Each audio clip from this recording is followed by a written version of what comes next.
중세시대 유럽에 있었던 어느 수도원의 기도실 벽에는 이런 글귀가 쓰여 있었다고 합니다.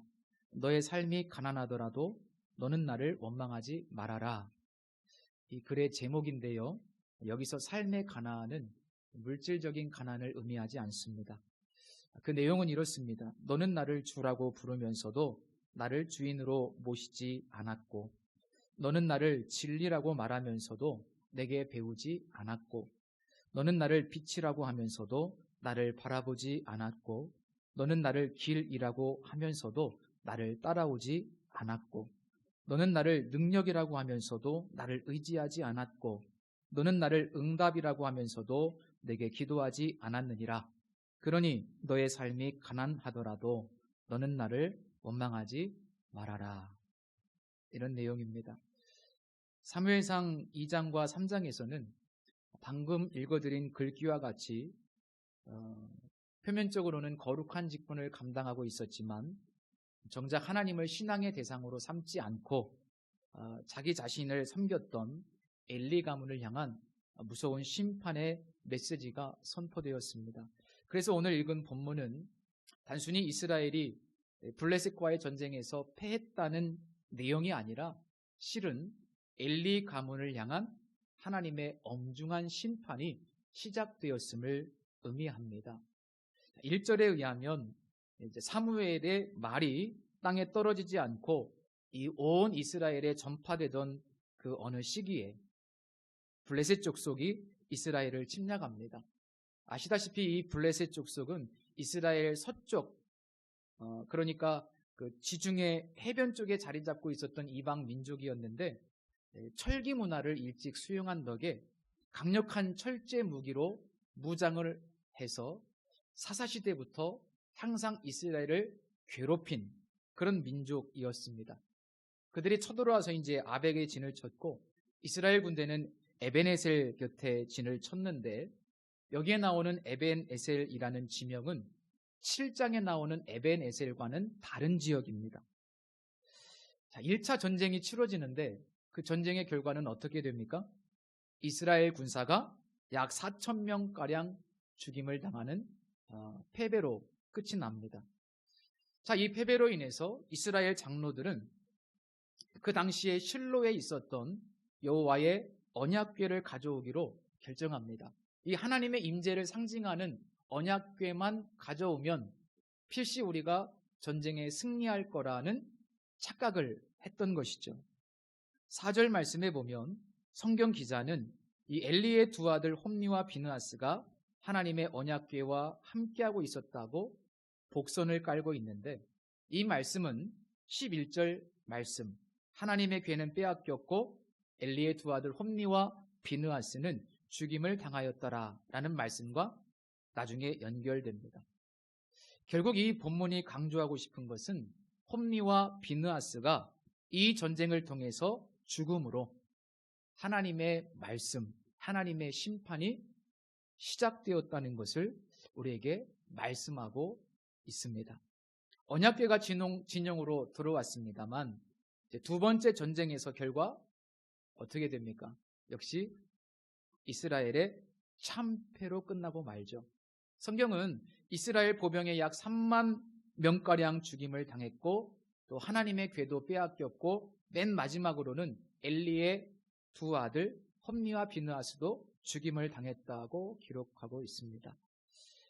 이 본문은 결국 이 엘리 가문을 향한 심판의 서막을 알리는 역할을 하는데 이 본문이 무엇을 말씀하고 있는지를 이해하려면 2장 34절 말씀을 다시 한번 살펴봐야만 합니다.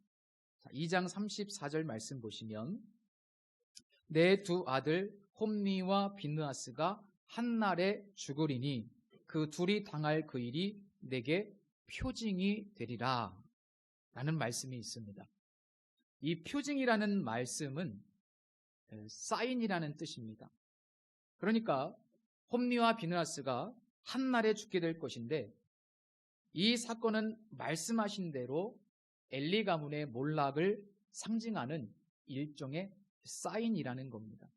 그래서 실제로 이 본문 이후의 내용을 보면 엘리 제사장도 쓰러져 죽게 되고 또 그의 며느리도 출산을 하면서 역시 비명행사하고 또 역사 속에서 보면 솔로몬 시대에는 이 엘리 제사장의 후손인 아비아달 제사장도 파면을 당하게 됩니다. 결국 이 표징의 성취, 한날에 두 아들이 같이 죽임을 당하는 이 표징의 성취는 우리에게 하나님이 말씀하신 모든 것은 하나도 빠짐없이 반드시 이루어진다. 즉 하나님의 말씀은 반드시 그대로 성취된다는 것을 우리에게 아주 중요한 메시지로 주고 있는 본문입니다. 자, 그렇다면 이 본문 안에서 이 일을 하나님께서 하셨다는 것을 그 증거를 우리가 찾아야 되는데 먼저 2절 말씀을 보실까요? 여기 보면 이스라엘이 블레셋 사람들 앞에서 패하여라고 기록되어 있죠. 자세히 한번 보시면 블레셋 사람들에 의해서 패한 것이 아니라 블레셋 사람들 앞에서 패했다고 기록되어 있습니다. 블레셋이 철제 무기를 가지고 있고 군사의 수가 많고 강력해서 이스라엘 백성들을 이긴 것이 아니고 그냥 블레셋 앞에서 패한 겁니다. 누가 패하게 하셨을까요? 하나님께서 하신 겁니다. 보이지 않지만 하나님의 말씀대로 하나님께서 이스라엘을 심판하신 겁니다. 그래서 블레셋은 사실 도구일 뿐이고 하나님께서 말씀대로 성취하심으로 이스라엘의 패배처럼 보이지만 사실은 하나님의 승리라고 볼 수도 있는 겁니다. 그리고 이 패하여라는 단어 자체가요, 이 본문에 여러 번 등장합니다. 성경에서 이 단어는 언제나 하나님에 의해서 주어진 재앙을 나타내는 그런 단어로 쓰입니다. 그래서 여기서는 이 전투의 패배가 단순히 블레셋에게 싸움에서 진 것이 아니고 하나님께서 이스라엘에 내리신 징계로 이해하고 있다는 겁니다. 그래서 하나님이 역시 이스라엘 백성들을 말씀대로 심판하신 것이죠. 그리고 10절에도 보면 살육이 심히 커서라는 표현이 있죠. 여기서 이 살육이라는 단어도 사실은 패하다라는 단어와 같은 히브리어 단어를 씁니다. 그래서 첫 번째 전투에서 패한 것도 하나님이 그렇게 하신 거고 두 번째 전투에서 패한 것도 역시 하나님의 징계임을 이 성경 기자가 이런 단어들을 써서 재차 강조하고 있습니다. 여기서 우리는 하나님이 말씀하시면요, 인간의 어떤 수단과 방법도 무용지물이라는 것을 확인할 수 있습니다. 하나님이 그렇게 작정하시고 하나님이 말씀하셨다면 인간이 어떤 수단과 방법을 동원해도 하나님 말씀대로만 된다는 것, 그렇게 하나님의 말씀이 엄중하다는 것, 그것을 우리가 이 말씀을 통해서 발견할 수 있어야만 합니다. 자, 본문 안에서도 이 일을 하나님이 하셨구나라는 것을 우리가 증거를 찾아볼 수 있는데 먼 훗날 쓰여진 또 다른 성경인 시편의 말씀에서도, 그러니까 본문 밖에서도 이 일을 하나님이 하셨다는 것을 말씀해주고 있습니다. 그 시편이 바로 시편 78편인데 56절에서 64절이 오늘 이 본문의 사건을 사실은 기록하고 있습니다. 제가 한번 읽어드리겠습니다. 그러나 그들은 지존하신 하나님을 시험하고 반항하여 그의 명령을 지키지 아니하며 그들의 조상들같이 배반하고 거짓을 행하여 속이는 활같이 빗나가서 자기 산당들로 그의 노여움을 일으키며 그들의 조각한 우상들로 그를 진노하게 하였으매 하나님이 들으시고 분내어 이스라엘을 크게 미워하사 사람 가운데 세우신 장막 곧 실로의 장막을 떠나시고, 여기 실로의 장막을 떠나셨다는 표현이 있죠. 사실 이 전쟁 이후에 이제 실로가 성소로 언급되지 않습니다. 실로의 장막을 떠나시고 그의 능력을 포로에게 넘겨주시며 그의 영광을 대적의 손에 붙이시고 그가 그의 소유 때문에 분내사 그의 백성을 칼에 넘기셨으니 그들의 청년들은 불에 살라지고 그들의 처녀들은 혼인 노래를 들을 수 없었으며 그들의 제사장들은 칼에 엎드러지고 그들의 과부들은 애곡도 하지 못하였도다. 이 말씀이 이 본문을 의미하고 있는데 하나님이 그렇게 하셨다는 거예요. 왜? 그 이유는 그들이 하나님을 시험했고 반항했고 그의 명령에 불순종했고 우상 숭배를 했기 때문이라고 좀 더 포괄적으로 그러나 분명하게 밝히고 있습니다. 자, 이 본문은 일종의 사인이라고 말씀드렸죠. 하나님께서 말씀하신 모든 것은 반드시 이루어진다라는 사실을 이 본문을 통해서 다시 한번 우리에게 분명히 말씀하고 있는데, 그렇다면 우리는 하나님의 말씀대로 되는 이 놀라운 일들을 바라보면서 우리가 어떤 태도로 살아가야 될까? 그것이 우리에게 참 중요하겠죠. 첫째로 말씀드리고 싶은 것은 하나님의 말씀을 최고의 가치로 정말 중요하게 여길 수 있어야 합니다. 자, 다시 한번 2장 말씀, 2장 29절 한번 펴보실까요? 하나님의 사람이 엘리제 세상에 와서 심판하는 말씀인데 2장 29절 말씀 중간쯤에 보면 내 아들들을 나보다 더 중히 여겨라는 말씀이 있습니다. 그러니까 심판의 원인 중에 하나가 뭔가 하면 엘리는 하나님보다 자기 자식들을 더 중요하게 여겼다는 겁니다. 이 말씀은 곧 엘리는 하나님의 엄중한 말씀보다 자기 자식들을 더 사랑했다는 겁니다. 하나님의 말씀을 최고의 가치로 여기지 않았던 겁니다. 이 자식의 문제 참 쉽지 않습니다. 수많은 목회자들도요, 나중에 이 자식 때문에 변질되고 타락합니다. 세습을 한다든지 돈 모아서 예배당 크게 지어준다든지, 이게 탐심인데 성경은 탐심을 우상숭배라고 하고 있잖아요. 여러분, 목사도 우상숭배합니다. 무엇 때문에? 자식 때문에. 참 무서운 말씀이죠. 하나님의 말씀을, 하나님을 최고의 가치로 사실은 두지 않는 거예요. 이제 곧 사울왕의 이야기가 나오게 되는데 그는 하나님의 말씀보다 자신의 영광을 더 중요하게 여긴 인물이었습니다. 그래서 그는 이스라엘의 영광스럽게도 초대 왕으로 부르심을 받았지만 자기 영광을 더 사랑한 이유 때문에 그리고 하나님으로부터 버림받는 비참한 인생이 돼요.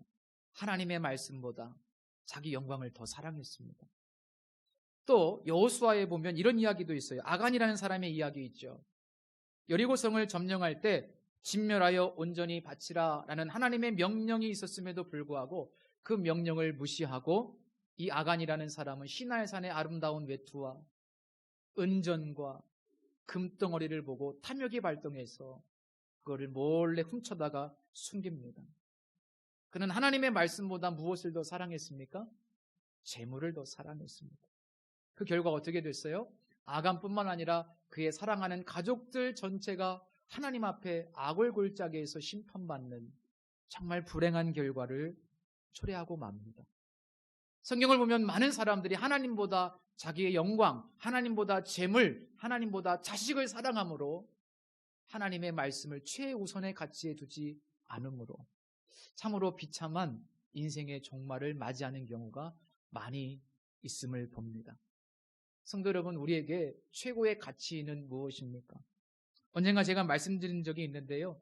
한국교회 처음 이야기라는 책에 보면 우리나라에 개신교가 처음 들어왔을 때 저 강화도의 어떤 양반은 이 성경 말씀 1만 달란트 빚진 자의 이야기를 읽다가 감동이 돼가지고 자기에게 돈을 꿔간 사람들, 많은 사람들 그 동네에 있었는데 그들 다 불러놓고 그들 앞에서 빅문서를 다 태웠다는 거 아닙니까?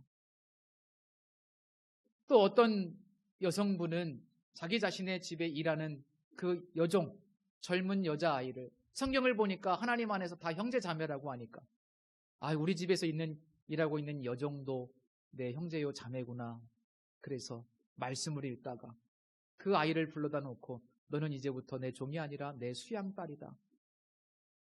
그렇게 했다는 건 아닙니까? 수업료를 대주고. 물론 이 적용에 대해서는 우리가 이렇게 꼭 하라고 말씀드리는 것은 아니지만 중요한 것은 뭐냐면 적어도 우리 한국 개신교 초기의 성도들이 하나님의 말씀을 얼마나 소중히 여기고 또 그 말씀을 얼마나 중요하게 여겼는지를 알 수 있습니다. 하나님의 말씀을 최고의 가치로 여겼습니다. 열왕기상에 보면 평생 하나님의 말씀을 최고의 가치로 여겼던 다윗이 사랑하는 아들 솔로몬에게 이렇게 유언합니다. 내 하나님 여호와의 명령을 지켜 그 길로 행하여 그 법률과 계명과 율례와 증거를 모세의 율법에 기록된 대로 지키라. 그리하면 내가 무엇을 하든지 어디로 가든지 형통할지라. 유언하면서요. 이게 첫 번째 유언입니다. 또 여호수아서에도 보면 하나님은 모세의 뒤를 이어서 이스라엘 백성들의 지도자가 된 여호수아 장군에게 첫 번째로 주신 말씀이 이겁니다. 오직 강하고 극히 담대히 하여 나의 종 모세가 내게 명령한 그 율법을 다 지켜 행하고 우로나 좌로나 치우치지 말라. 그리하면 어디로 가든지 형통하리니 이 율법책을 내 입에서 떠나지 말게 하며 주야로 그것을 묵상하여 그 안에 기록된 대로 다 지켜 행하라. 그리하면 내 길이 평탄하게 될 것이며 내가 형통하리라. 사실 이 말씀들은 모두 다 하나님의 말씀을 최고의 가치로 여기라라는 부탁입니다. 그렇게 살아갈 때 우리 하나님께서 우리에게 형통의 축복을 주시는데 이 형통이라는 말의 의미가 뭡니까? 우리 앞에 있는 장애물을 치워주신다는 뜻입니다. 인생을 살아가다 보면 늘 장애물이 나타나지 않습니까? 그런데 장애물이 없는 인생이 되게 하시는 것이 아니라 하나님이 그 장애물을 계속해서 치워주신다. 그리고 형통이라는 말의 의미는 마침내 잘 되게 하신다. 어려움이 있고 과정이 있고 고난이 있지만 그러나 하나님의 말씀을 붙들고 하나님의 말씀을 최고의 가치로 여기게 되면 마침내 내가 잘 되게 될 것이다. 결론은 네가 잘 되게 될 것이다. 그것이 바로 형통이라는 말의 의미입니다. 하나님이 직접 그렇게 말씀해 주셨어요. 여호수아에게. 말씀 지키고 묵상하고 네가 치우치지 않으면 너 형통하게 될 거야. 그래서 여러분 이 말씀을 다시 한번 듣고 우리가 너무나 잘 알고 있는 말씀이지만 다시 한번 내가 하나님의 말씀을 가장 중히 여기고 최고의 가치로 두시기를 축복합니다. 왜? 말씀대로 되니까요. 두 번째로 하나님의 말씀이 성취된다는 것을 믿는 성도라면 하나님의 뜻을 묻고 듣고 그대로 순종하는 태도를 가져야만 합니다. 오늘 본문을 보면 첫 전투에서 패배했을 때 이스라엘 장로들은 여호와께서 어찌하여 우리에게 오늘 블레셋 사람들 앞에서 패하게 하셨는고라고 이야기합니다. 그들의 고백대로 하나님께서 패배하게 하셨다면 그들은 곧바로 언약궤를 가지고 올 것이 아니고 이 패배의 원인이 무엇인가 하나님께 묻고 듣고 그 말씀대로 조치를 취했어야만 합니다. 그러나 그들은 그렇게 하지 않았죠. 정반대의 태도가 여호수아 7장 말씀에 기록되어 있는데요. 거기 보면 이스라엘 백성들이 아이성 전투에서 패배하는 내용이 기록되어 있습니다. 그 전에는 훨씬 더 수십 배 더 큰 그 큰 여리고성 전투에서 승리했기 때문에 아주 작은 아이성 전투에서 패배했다는 것은 전투력의 문제가 아니에요. 그때 여호수아는 패배 후에 자신의 옷을 찢고 이스라엘 장로들과 함께 엎드려서 슬픔을 토로합니다. 그리고 하나님 앞에 정말로 눈물을 흘리면서 간구하면서 하나님의 뜻을 묻습니다. 그렇게 한참 시간이 지났을 때 하나님께서 나타나셔서 여호수아에게 말씀하시죠. 왜 이 전투에서 너희들이 질 수밖에 없었는지, 그 원인이 무엇인지, 그리고 어떻게 해야 되는지 말씀하십니다.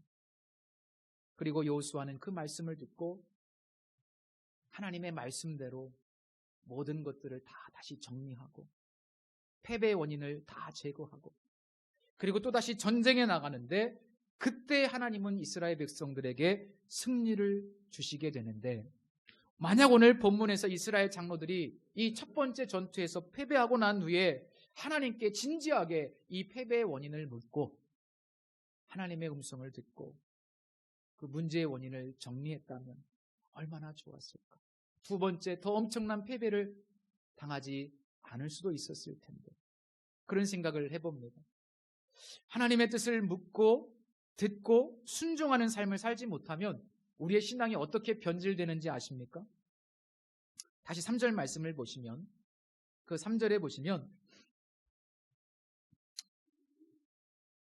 중간에 우리에게 오늘 블레셋 사람들 앞에 패하게 하셨는고 여호와의 언약궤를 실로에서 우리에게로 가져다가 우리 중에 있게 하여 그것으로 우리를 우리 원수들의 손에서 구원하게 하자 하니. 자, 제가 이 말씀을 다시 한번 읽었는데 어떤 단어를 강조점을 두었습니까?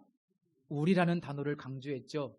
이 3절 한 구절 안에 우리라고 하는 단어가 무려 몇 번이 나옵니까? 5번이나 나옵니다. 우리. 그래서 이 표현이 결국 무엇을 말씀하고 있냐면 당시 이스라엘 백성들의 신앙은 하나님의 뜻과 무관하고 지극히 자기중심적인 신앙이었다는 것을 이 표현이 말씀하고 있습니다. 우리밖에 몰라요. 하나님의 뜻은 중요하지 않아요. 우리. 그렇게 되면 결국 하나님을 순종과 예배의 대상이 아니라 나를 위해서 존재하는 하나의 도구나 수단쯤으로 여기게 된다는 겁니다.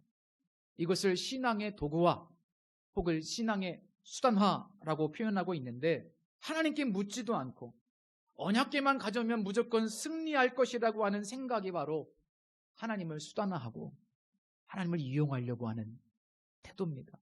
하나님께 묻지도 않고 듣지도 않고 순종하지도 않고.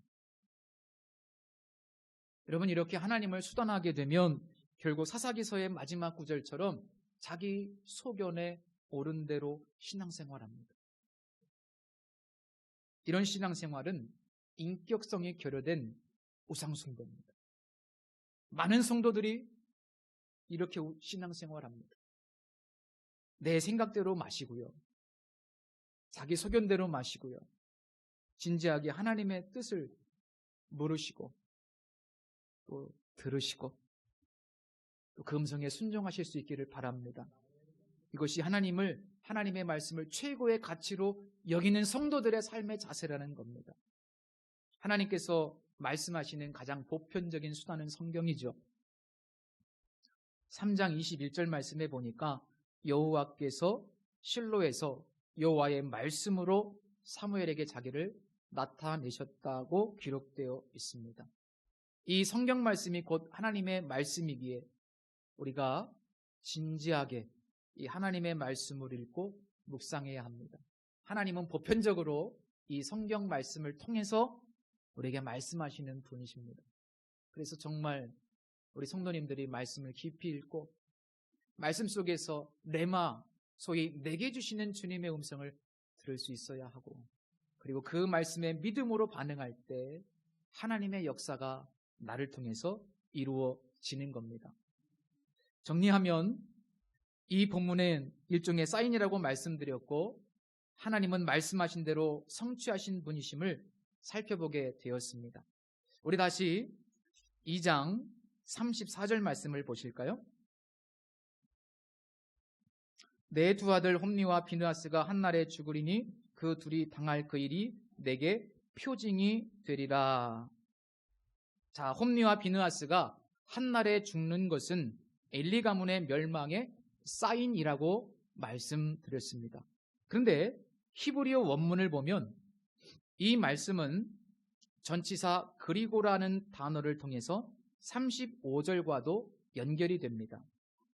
그래서 이 홈니와 비느하스가 한날에 죽는 것은 엘리 가문이 망하게 되는 사인일 뿐만 아니라 그리고 내가 나를 위하여 충실한 제사장을 일으키리라 라고 하는 말씀도 곧 성취된다는 똑같은 사인이라는 겁니다. 실제로 하나님은 엘리 가문을 폐하시고 충실한 제사장인 사무엘을 일으키실 뿐만 아니라 이제 수천 년의 시간이 흘러 역사 속에서 충실한 제사장, 정말 오리지널, 진짜 충실한 제사장으로 상징되는 메시아 예수 그리스도를 이 땅에 보내어 주셨습니다. 마태복음 1장에 보면 예수님의 족보가 기록되어 있죠. 그런데 그 족보에 보면 특이한 점은 인간의 실패와 죄가 가득하다는 점입니다. 대표적으로 다윗과 우리아의 아내 밧세바의 이야기도 그 족보에 그대로 기록되어 있습니다. 그런데 하나님은 인간의 실패와 죄와 온갖 장애를 넘어서서 일하시고 마침내 예수 그리스도를 이 땅에 보내어 주심으로 승리하셨습니다. 좀 전에 말씀드린 본문과 관련해서 인간의 어떤 수단과 방법도 무용지물이라고 말씀드렸는데, 아무리 언약궤를 갖다가 여기에 진영에 갖다 놔도 하나님의 말씀대로 이루어지기 때문에 인간의 수단과 방법도 무용지물인데, 반대로 인간의 죄와 실패와 연약함도 하나님의 말씀의 성취를 막을 수 없다는 사실도 또 중요합니다. 이 말씀은 곧 우리의 실패와 좌절과 죄 가운데서도 우리 성도님들이 실패했다고 할지라도 다시 하나님의 말씀을 붙잡고 하나님의 말씀으로 돌아가기만 하면 다시 회복할 수 있고 승리할 수 있다는 것을 의미합니다. 실패하셨습니까? 내가 하나님의 말씀보다 다른 것들을 더 중요하게 생각해서 돈 때문에, 자식들 때문에, 혹은 내 영광 때문에 실패하셨습니까? 그렇다면 다시 하나님의 말씀을 붙드십시오. 그러면 하나님은 우리의 죄와 허물을 극복하시고 말씀대로 우리를 회복해 하실 것이고 승리를 주실 것입니다. 형통하게 하실 것입니다. 우리의 넘어짐과 일어섬, 그 모든 것이 다 어디에 있습니까? 우리의 잘남이나 우리의 부족함에 있지 않고 하나님께, 그리고 하나님의 말씀에 있습니다. 그래서 말씀을 가장 중요하게 여기시라는 것은 정말 복받으라는 말씀입니다. 말씀을 붙드시고 실패 자리에서 다시 일어나서 회복하시고 승리하시기를, 형통하시기를 우리 주 예수 그리스도의 이름으로 축복합니다. 기도하겠습니다. 하나님 아버지, 오늘도 우리에게 말씀을 주셨습니다. 성령께서 우리에게 말씀하시는 음성이 있다고 믿습니다. 하나님, 우리의 마음속에 다시 한번 말씀으로 돌아가게 하시고 또 우리의 삶이 말씀과 함께 회복되는, 복음과 함께 회복되는 놀라운 역사를 경험하게 하옵소서. 아무리 시대가 우리 눈에 보기에는 어렵고 불가능해 보일지라도 우리 하나님은 능력이 있으셔서 말씀대로 하십니다.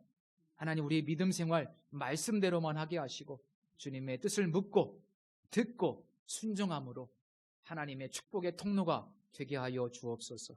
우리 비전교회 이런 복을 허락하여 주시옵소서. 예수님의 이름으로 기도드립니다. 아멘. 자, 우리 이제 성찬 예식을 진행하도록 할 텐데요. 먼저 우리 찬송가 200장 1절과 2절까지 찬양 드린 후에 잠시 기도하겠습니다.